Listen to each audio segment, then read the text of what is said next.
प्रिय भक्तजनों, आज हम कार्तिक महात्म्य का 23वां और 24वां अध्याय श्रवण करेंगे। नारद जी बोले, हे राजन, यही कारण है कि कार्तिक मास के व्रत उद्यापन में तुलसी की जड़ में भगवान विष्णु की पूजा की जाती है। तुलसी भगवान विष्णु को अधिक प्रीति प्रदान करने वाली मानी गई है। राजन, जिसके घर में तुलसी वन है वह घर तीर्थ स्वरूप है। वहां यमराज के दूत नहीं आते। तुलसी का पौधा सदैव सभी पापों का नाश करने वाला तथा अभिष्ट कामनाओं को देने वाला है। जो श्रेष्ठ मनुष्य तुलसी का पौधा लगाते हैं वे यमराज को नहीं देखते। नर्मदा का दर्शन, गंगा का स्नान और तुलसी वन का संसर्ग, ये तीनों एक समान कहे गए हैं। जो तुलसी की मंजरी से संयुक्त होकर प्राण त्याग करता है वह सैकड़ों पापों से युक्त ही क्यों ना हो तो भी यमराज उसकी ओर नहीं देख सकते। तुलसी को छूने से कामिक, वाचिक, मानसिक आदि सभी पाप नष्ट हो जाते हैं। जो मनुष्य तुलसी दल से भगवान का पूजन करते हैं वह पुनः गर्भ में नहीं आते, अर्थात जन्म मरण के चक्कर से छूट जाते हैं। तुलसी दल में पुष्कर आदि समस्त तीर्थ, गंगा आदि नदियां और विष्णु प्रभृति सभी देवता निवास करते हैं। हे राजन, जो मनुष्य तुलसी के काष्ठ का चंदन लगाते हैं उन्हें सहज ही मुक्ति प्राप्त हो जाती है और उन द्वारा किए गए पाप उनके शरीर को छू भी नहीं पाते। जहाँ तुलसी के पौधे की छाया होती है वहीं पितरों की तृप्ति के लिए श्राद्ध करना चाहिए। जिसके मुख में, कान में और मस्तक पर तुलसी का पत्ता दिखाई देता है उसके ऊपर यमराज भी दृष्टि नहीं डाल सकते। फिर दूतों की तो बात ही क्या है। जो प्रतिदिन आदर पूर्वक तुलसी की महिमा सुनता है वह सब पापों से मुक्त हो ब्रह्मलोक को जाता है।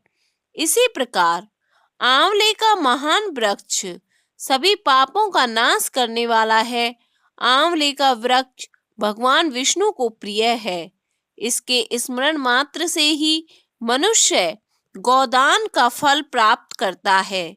जो मनुष्य कार्तिक में आंवले के वन में भगवान विष्णु की पूजा, आंवले की छाया में भोजन करता है उसके भी पाप नष्ट हो जाते हैं। आंवले की छाया में मनुष्य को जो भी पुण्य करता है वह कोटि गुना हो जाता है। जो मनुष्य आंवले की छाया के नीचे कार्तिक में ब्राह्मण दंपत्ति को एक बार भी भोजन देकर स्वयं भोजन करता है वह अन्न दोष से मुक्त हो जाता है। लक्ष्मी प्राप्ति की इच्छा रखने वाले मनुष्य को सदैव आंवले से स्नान करना चाहिए। नवमी, अमावस्या, सप्तमी, संक्रांति, रविवार, चंद्र ग्रहण तथा सूर्य ग्रहण के दिन आंवले से स्नान नहीं करना चाहिए। जो मनुष्य आंवले की छाया में बैठकर पिंड दान करता है उसके पितृ भगवान विष्णु के प्रसाद से मोक्ष को प्राप्त होते हैं। जो मनुष्य आंवले के फल और तुलसी दल को पानी में मिलाकर स्नान करता है उसे गंगा स्नान का फल मिलता है। जो मनुष्य आंवले के पत्तों और फलों से देवताओं का पूजन करता है उसे स्वर्ण, मणि और मोतियों द्वारा पूजन का फल प्राप्त होता है। कार्तिक मास में जब सूर्य तुला राशि में होता है तब सभी तीर्थ, ऋषि, देवता और सभी यज्ञ आंवले के वृक्ष में वास करते हैं। जो मनुष्य द्वादशी तिथि को तुलसी दल और कार्तिक में आंवले की छाया में बैठकर भोजन करता है उसके 1 वर्ष तक अन्न संसर्ग से उत्पन्न हुए पापों का नाश हो जाता है। जो मनुष्य कार्तिक में आंवले की जड़ में विष्णु जी का पूजन करता है, उसे श्री हरि विष्णु जी क्षेत्रों के पूजन का फल प्राप्त होता है। आंवले और तुलसी की महत्ता का वर्णन करने में भी श्री ब्रह्मा जी भी समर्थ नहीं है। इसलिए धात्री और तुलसी जी की जन्म कथा सुनने से मनुष्य अपने वंश सहित भक्ति को पाता है। राजा पृथु बोले, हे मुनि श्रेष्ठ, आपने तुलसी के इतिहास, व्रत, महात्म्य के विषय में कहा। अब आप कृपया कर मुझे यह बताइए कि कार्तिक मास में क्या और भी देवताओं का पूजन होता है? यह भी विस्तार पूर्वक बताइए। नारद जी बोले, पूर्व काल की बात है। शह पर्वत पर करवी में धर्मदत्त नामक विख्यात कोई धर्मज्ञ ब्राह्मण रहते थे। एक दिन कार्तिक मास में भगवान विष्णु के समीप जागरण करने के लिए वे भगवान के मंदिर की ओर चले। उस समय एक पहर रात बाकी थी।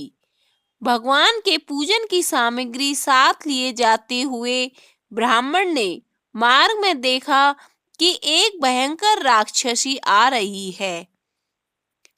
उसका शरीर नंगा, मांस रहित था। उसके बड़े बड़े दांत, लपकती हुई जीभ और लाल नेत्र देखकर ब्राह्मण भय से थर्रा उठे। उनका सारा शरीर कांपने लगा। उन्होंने साहस करके पूजा की सामग्री तथा जल से ही उस राक्षसी के ऊपर प्रहार किया।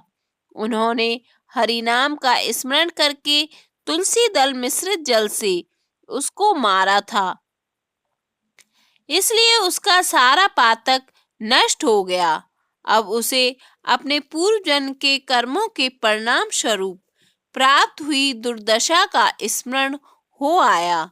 उसने ब्राह्मण को दंडवत प्रणाम करके इस प्रकार कहा, ब्राह्मण, मैं पूर्व जन्म के कर्मों के फल से इस दशा को पहुंची हूँ। अब मुझे किस प्रकार उत्तम गति प्राप्त होगी? धर्मदत्त ने उसे इस प्रकार प्रणाम करते देखकर आश्चर्यचकित होते हुए पूछा, किस कर्म के फल से तुम इस दशा को पहुंची हो? कहाँ की रहने वाली हो? तुम्हारा नाम क्या है और आचार व्यवहार कैसा है? ये सारी बातें मुझे बताओ। उस राक्षसी का नाम कलहा था। कलहा बोली, ब्राह्मण, मेरे पूर्व जन्म की बात है। सौराष्ट्र नगर में भिक्षु नामक एक ब्राह्मण रहते थे। मैं उनकी पत्नी थी। मेरा नाम कलहा था और मैं बड़े क्रूर स्वभाव की स्त्री थी।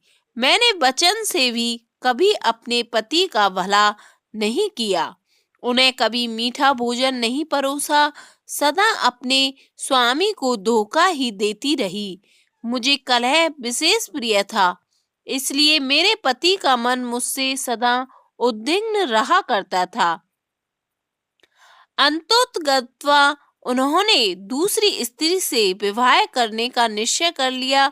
तब मैंने विष खाकर अपने प्राण त्याग दिए और फिर यमराज के दूत आए और मुझे बांधकर पीटते हुए यमलोक में ले गए।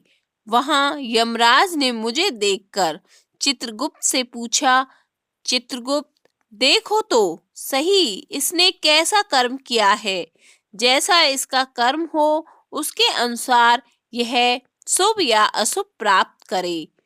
चित्रगुप्त ने कहा, इसका किया हुआ कोई भी शुभ कर्म नहीं है। यह स्वयं मिठाइयां उड़ाती थी और अपने स्वामी को उसमें से कुछ भी नहीं देती थी। इसने सदा अपने स्वामी से द्वेष किया है, इसलिए यह चमगादुरी होकर रहे तथा सदा कले में ही इसकी प्रवृत्ति रही है।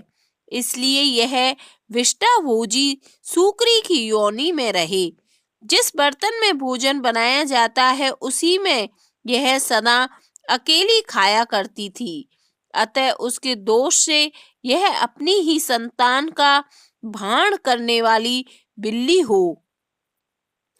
इसने अपने पति को निमित्त बनाकर आत्मघात किया है, इसलिए यह अत्यंत निंदनीय स्त्री प्रेत के शरीर में भी कुछ काल तक अकेली ही रहे। इसे यमदूतों द्वारा निर्जल प्रदेश में भेज देना चाहिए, वहां दीर्घ काल तक यह प्रेत के शरीर में निवास करे। उसके बाद यह पापनी शेष 3 योनियों का भी उपभोग करेगी। कलहा ने कहा, विप्रवर, मैं वही पापनी कलह हूँ। इस प्रेत शरीर में आए हुए मुझे 500 वर्ष बीत चुके हैं। मैं सदैव भूख प्यास से पीड़ित रहा करती हूँ। एक बनिए के शरीर में प्रवेश करके मैं इस दक्षिण देश में कृष्णा और वेणी के संगम तक आई हूँ। ज्यों ही संगम तट पर पहुंची, त्यों ही भगवान शिव और विष्णु के पार्षदों ने मुझे बलपूर्वक बनिए के शरीर से दूर भगा दिया। तब से मैं भूख का कष्ट सहन करती हुई इधर उधर घूम रही हूँ। इतने में ही आपके ऊपर मेरी दृष्टि पड़ गई। आपके हाथ से तुलसी मिश्रित जल का संसर्ग पाकर मेरे सब पाप नष्ट हो गए। द्विजश्रेष्ठ, अब आप ही कोई उपाय कीजिए। बताइए, मेरे इस शरीर से और भविष्य में होने वाली भयंकर 3 योनियों से किस प्रकार मुक्त होंगी। कलह का यह वचन सुनकर धर्मदत्त उसके पिछले कर्मों और वर्तमान अवस्था को देखकर बहुत दुखी हुए। फिर उसने बहुत सोच विचार करने के बाद कहा। धर्मदत्त ने जो भी कहा उसका वर्णन 25वें अध्याय में किया गया है। 24वां अध्याय संपन्न।